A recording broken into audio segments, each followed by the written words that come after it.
The whole of this project has been based around media products. Throughout the process I have used endless amounts of technology, some I liked, some I strongly disliked. Firstly, we did all of our work on Apple iMac computers. This was an essential tool as it offers the best software for media production.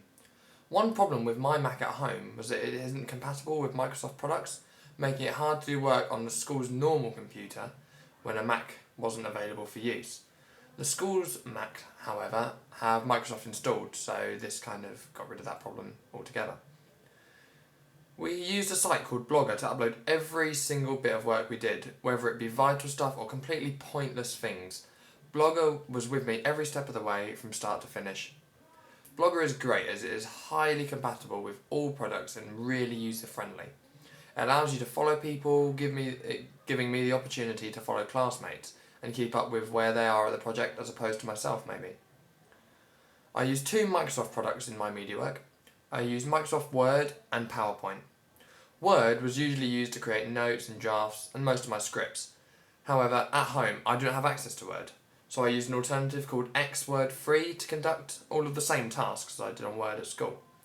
It's pretty much as good and free. Clearly I'm a cheapskate. I used PowerPoint mainly in the research section of my project. This was a handy tool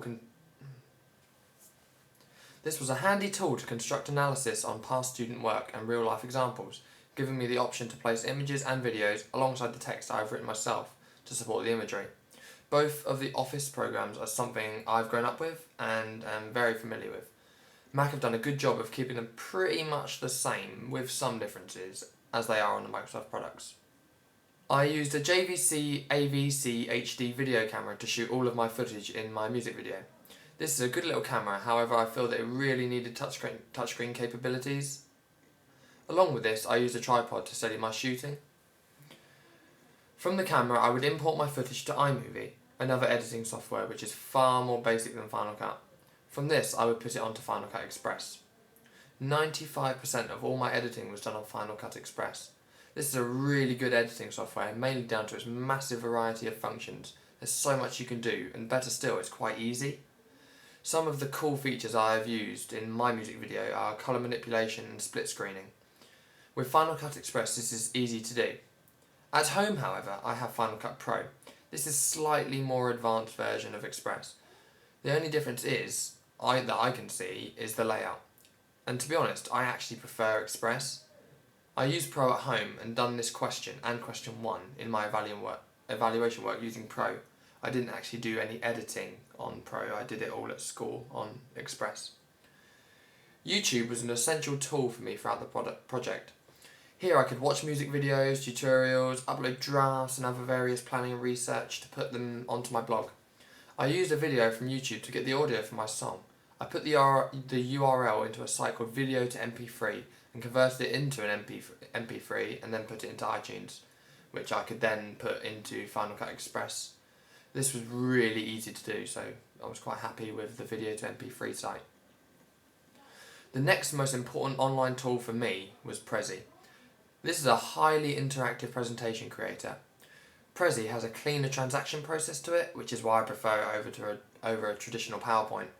Here you can see me flicking through a Prezi I made during the course. I like how it's smooth and it goes along with it rather than just flicking onto the next page. If I decided to use a traditional PowerPoint over Prezi, however, it was slightly more tricky to put it onto my blog. Instead of an easy embedding process that Prezi uses, I had to use a site called SlideShare. This basically puts a PowerPoint online and allows you to embed it from there.